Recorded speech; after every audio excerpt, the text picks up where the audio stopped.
ఏంటమ్మా అర్జెంటుగా రమ్మన్నావు? మేనక గురించే అంకల్. మేనక గురించా? ఎక్కడుందమ్మా తను?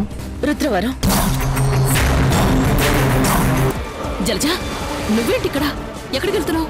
మనిద్దరినీ కొద్ది రోజులు బయటికి వెళ్ళి రమ్మని మావయ్య గారు చెప్పారు కదండి. నాకిప్పుడు ఇంటిని ఊరిని వదిలి వెళ్ళటం ఏమాత్రం ఇష్టం లేదు. మీకు మనం బయటికి వెళ్ళడం ఇష్టం లేదా? అసలు పిల్లల్ని కండమే ఇష్టం లేదా?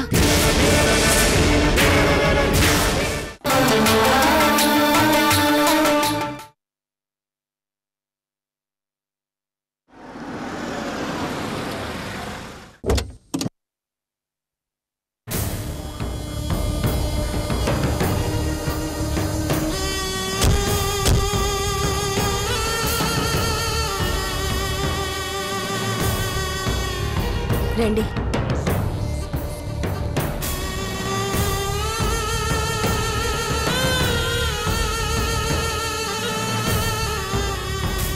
లోపలికి రండి.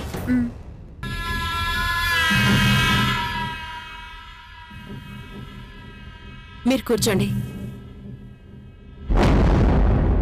నేను ఇప్పుడే వస్తాను.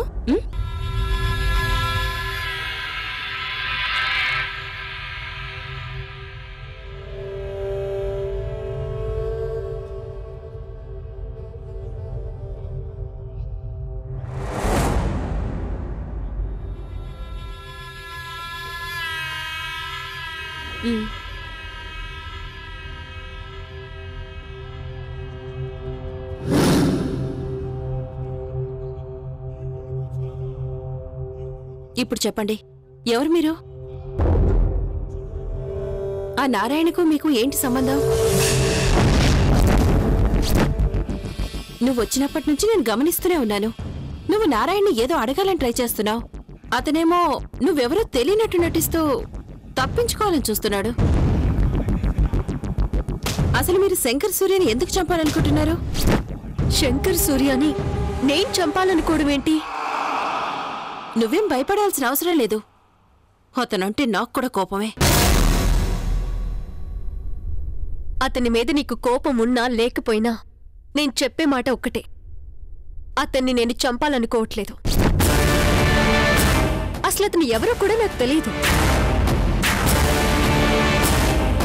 మరి నువ్వీ ఊరెందుకు వచ్చావు? శంకర్ సూర్య గురించి తెలుసుకోవాలని. నువ్వేం చెప్తున్నావో నాకేం అర్థం కావట్లేదు. కాస్త అర్థమయ్యేలా చెప్పు. నేనెవరో నీకు తెలియకపోయినా ప్రాబ్లంలో ఉన్న నన్ను సేవ్ చేసి ఇక్కడికి తీసుకొచ్చావు కాబట్టి నిన్ను నా ఫ్రెండ్ లాగా భావిస్తున్నాను. అందుకే నా పర్సనల్ ప్రాబ్లం అయినా నీతో చెప్తున్నాను. కొద్ది రోజుల నుంచి నా భర్త కనిపించడం లేదు. తన గురించి వెతికే ప్రయత్నంలో ఒకరోజు నేను శంకర్ సూర్యాని చూశాను. ఆశ్చర్యపరిచే విషయం ఏంటంటే నా భర్త శంకర్ సూర్య ఇద్దరూ ఒకేలా ఉన్నారు.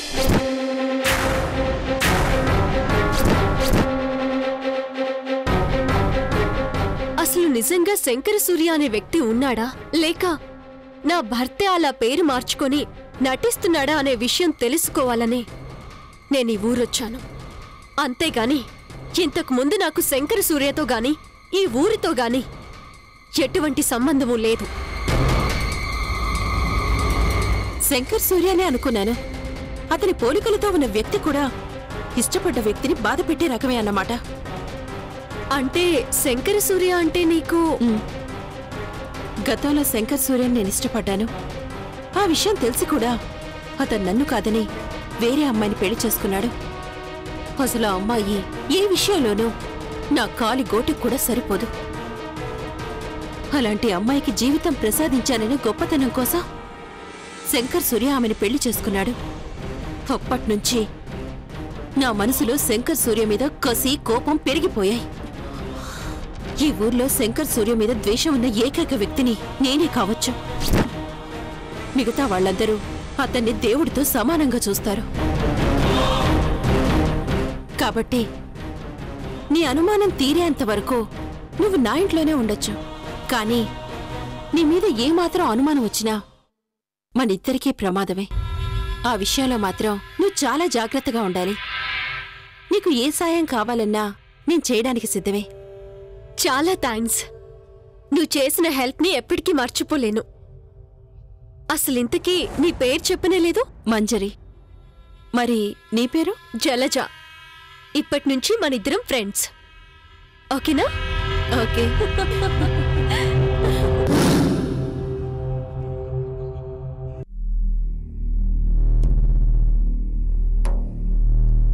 అమ్మా వస్తుందా? ఏంటి మావయ్య? అదేమిటమ్మా, ఊరు వెళ్ళడానికి అన్ని సర్దుకోమని చెప్పాను కదా, ఇక్కడున్నావేమిటి? మేమెక్కడికి వెళ్ళట్లేదు మావయ్య.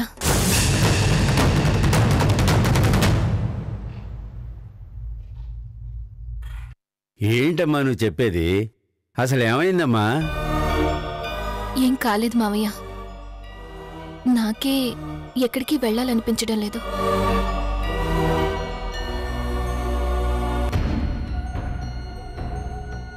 మిమ్మల్ని అందరినీ వదిలేసి ఎక్కడికో వెళ్ళి మేం మాత్రం ప్రశాంతంగా ఎలా ఉండగలుగుతాం? అదేమిట్రా, అమ్మాయి అలా మాట్లాడుతుంటే చూస్తూ నిలబడ్డావు? నువ్వైనా ఏదో రకంగా ఆవిడికి చెప్పి తీసుకెళ్ళు. నాకిష్టం లేదని చెప్తున్నాను కదా మావయ్య. ఆయన ఎందుకు ఇబ్బంది పెడతారు? మీరు ఈ విషయాన్ని ఇంతటితో వదిలేయండి.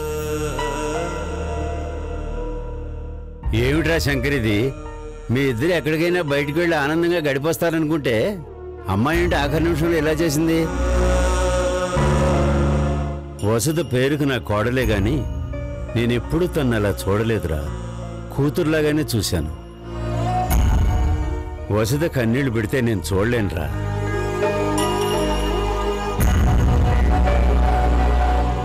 నాకెందుకో అమ్మాయి ఏదో దాస్తుందనిపిస్తుందిరా. నిజంగా వసతికి వెళ్ళటానికి ఇష్టం లేకపోతే నేను మిమ్మల్ని బయటికి వెళ్ళమని చెప్పినప్పుడే తనకి ఇష్టం లేదు అని చెప్పేసేది. ఇప్పుడు ఇలా కన్నీరు పెట్టేది కాదురా. ఒకవేళ మీ ఇద్దరి మధ్య ఏదైనా జరిగితే నువ్వే సర్ది చెప్పాలిరా. ఈ ఇంటి కోడలు కన్నీళ్లు పెడితే మనకెవరికీ మంచిది కాదురా.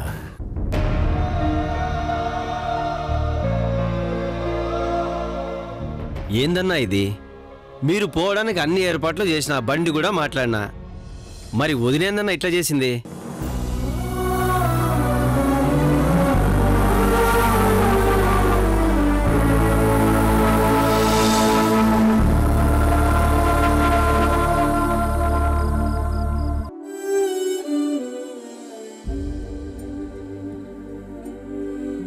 నన్ను క్షమించండి మావయ్య. మీ అబ్బాయి చేసిన దానికి మిమ్మల్ని బాధ పెట్టాల్సి వచ్చింది. కొడుకు కోడలు కలిసి మీ చేతుల్లో పండంటి బిడ్డని ఎప్పుడు పెడతారా అని మీరు ఎంతో ఆశగా ఎదురుచూస్తున్నారు. కానీ మీ అబ్బాయి ప్రవర్తన చూస్తుంటే మీ కోరిక తీరని కోరికగానే మిగిలిపోతుందేమో అనిపిస్తోంది. ఆయన ఎందుకిలా చేస్తున్నారో ఎంత ఆలోచించినా అంతుపట్టడం లేదు మావయ్య.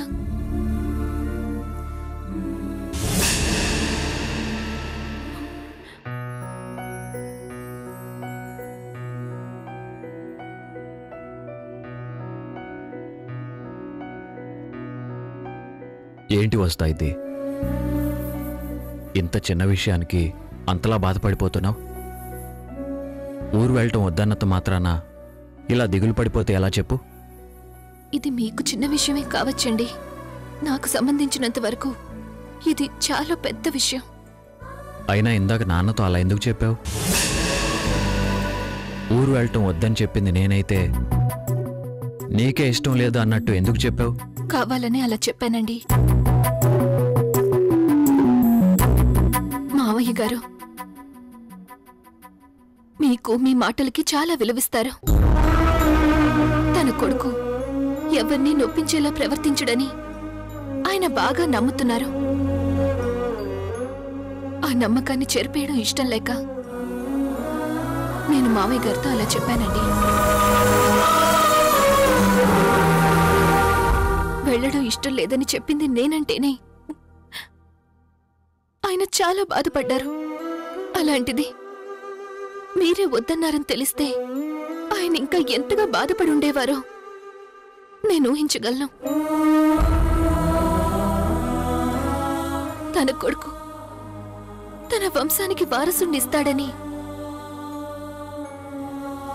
మావయ్య గారు ఎంతో ఆశగా ఎదురు చూస్తున్నారు. మీ దగ్గర మాట కూడా తీసుకున్నారు. ఇప్పుడు వద్దని చెప్పింది మీరని తెలిస్తే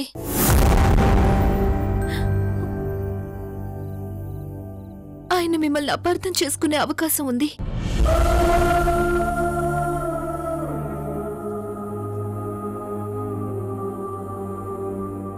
అలాంటి పరిస్థితి రాకూడదనే నేనలా చెప్పాను. మనిద్దరి మధ్య ఎలాంటి విభేదాలొచ్చినా అవి మన వరకే ఉండిపోవాలి.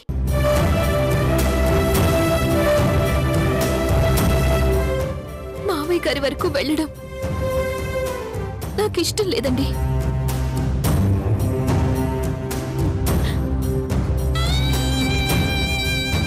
మీరు నన్ను భార్యగా స్వీకరించినా స్వీకరించకపోయినా నా మనసులో మీకున్న స్థానం మాత్రం ఎప్పటికీ మారదండి.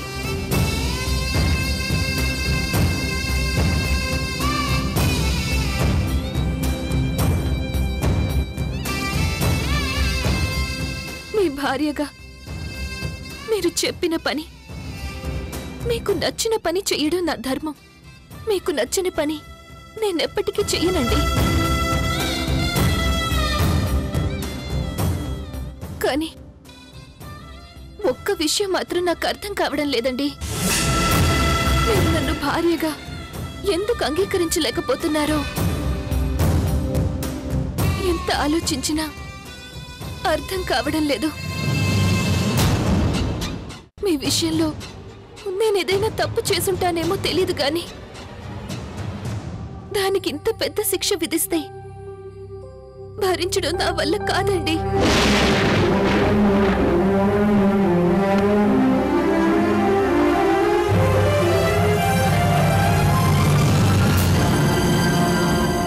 మీరు తిరిగొచ్చినప్పటి నుండి చూస్తున్నాను, మీరు నాకు దూరంగానే ఉంటున్నారు. మొదట్లో మీ ఆరోగ్యం బాగోలేక అలా ఉంటున్నారేమో అనుకున్నాను. కానీ ఇప్పుడు ఆలోచిస్తే అర్థమవుతోందండి, మీరు నా మీద చెయ్యి వేయడానికి కూడా చాలా ఇబ్బంది పడుతున్నారు.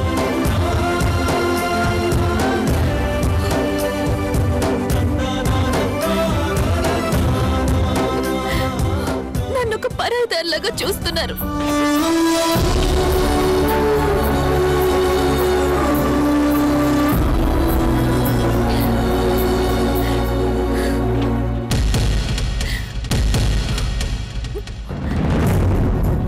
మీరు నన్ను ఎలా అనుకున్నా పర్వాలేదు, కానీ మీరు మాత్రం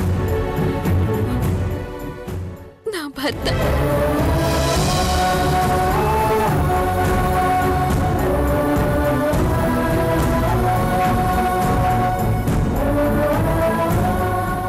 మిమ్మల్ని ఎవరూ తప్పు పట్టడం నాకు ఇష్టం లేదు.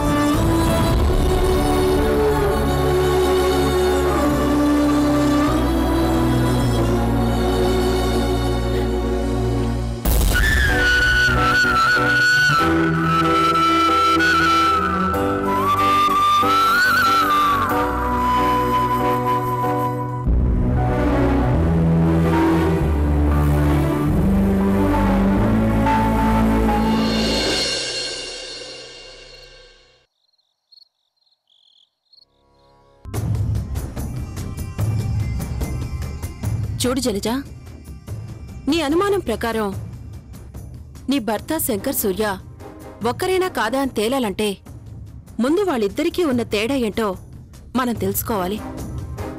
ఎటువంటి ఆధారాలు లేకుండా శంకర్ సూర్యని మనం అనుమానించకూడదు. ఒకవేళ అతను నిజంగా నీ భర్తే అని నిరూపించడానికి ఏదో ఒక ఆధారం ఉండి తీరాలి. ఇందులో ఏమాత్రం తేడా వచ్చినా ఈ ఊరి జనం నిన్ను బతకనివ్వరు. నీకు సహాయం చేసినందుకు నన్ను బతకనివ్వరు. అతను శంకర్ సూర్య అనే నా నమ్మకం. అలా కాకుండా అతను నీ భర్తే అని రుజువైతే ఊరంతా అల్లకల్లోలం రేగుతుంది. అసలు శంకర్ సూర్య ఏమైనట్టు? అతని స్థానంలో నీ భర్త ఎందుకున్నట్టు? నీ భర్తే శంకర్ సూర్యని ఏవైనా చేసుంటాడా అనే అనుమానాలన్నీ పుట్టుకొస్తాయి. సర్లే, అవన్నీ తర్వాత కాని ముందతను శంకర్ సూర్యేనా కాదా అనే విషయం మనం కనిపెట్టాలి. దానికి నీ దగ్గర బలమైన ఆధారం ఉండాలి. నీ భర్తని గుర్తుపట్టడానికి ఏదైనా ఖచ్చితమైన ఆధారం నీ దగ్గరుందా?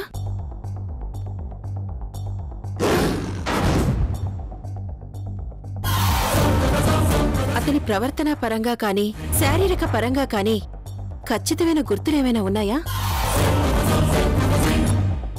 బాగా ఆలోచించు జలజ.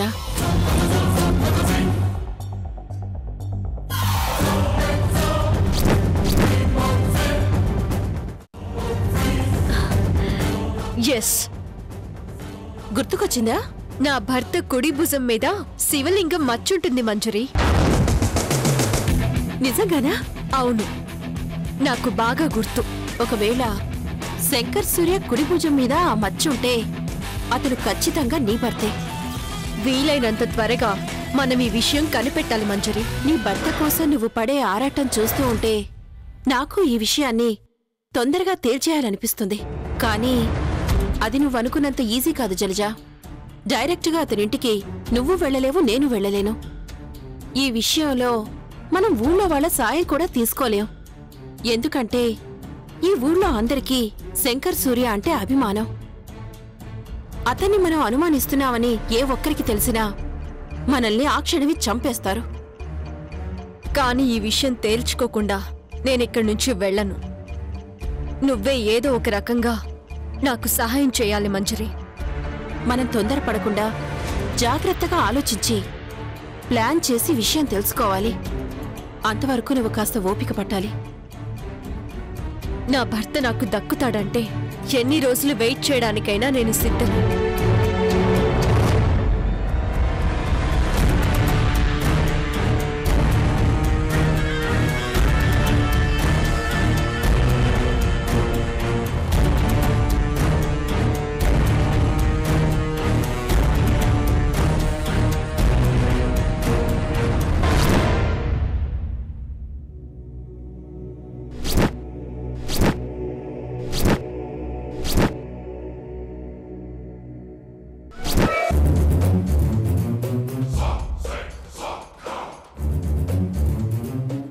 చెప్పన్నా. రై అన్నా, నేను వెంటనే బయలుదేరి అడుగొస్తున్నా. ఈరోజు ఎట్లయినా సరే దాన్ని వేసేయాలి. అసలు మొన్ననే దాన్ని చంపేయాల్సిందే. కానీ కరెక్ట్ టైంకి అన్న ఊర్లోకి వచ్చేసరికి తప్పించుకుంది. ఇవాళ మాత్రం దాన్ని వదిలేది లేదు. సాంబా ఎవరిని చంపాలని చూస్తున్నాడు? అది నాతో చెప్పకుండా. శంకరన్న ఊర్లో ఉన్నారు కదన్నా. ఇవాళ అన్న ఊరికి పోతాడు, పని సులువుగా అయిపోతుంది అనుకున్నా. కానీ అన్నకు పోవడం కుదరలే. అయినా సరే ఇవాళ దాని సంగతి తేల్చిపారేయాలా. ఇంకా ఆలస్యం చేస్తే అన్నకు తెలిసిపోయే ప్రమాదం ఉంది. అప్పుడు మనం ఏమీ చేయలేం. అందుకే వెంటనే దాని ప్రాణాలు తీసేయాలి. రై, నేనిప్పుడే అక్కడికి వస్తున్నా. మీరు దాన్ని జాగ్రత్తగా కాసుకొని ఉండండి. అట్నే అన్నా.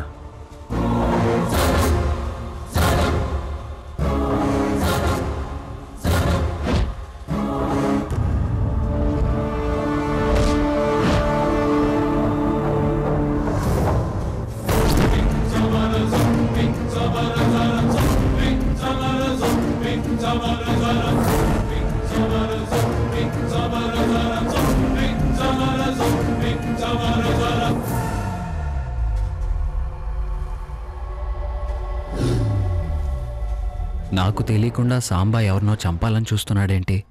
ఇంతకీ వాళ్ళెవరై ఉంటారు? ఎందుకైనా మంచిది సాంబాని ఫాలో చేసి విషయం ఏంటో తెలుసుకోవాలి.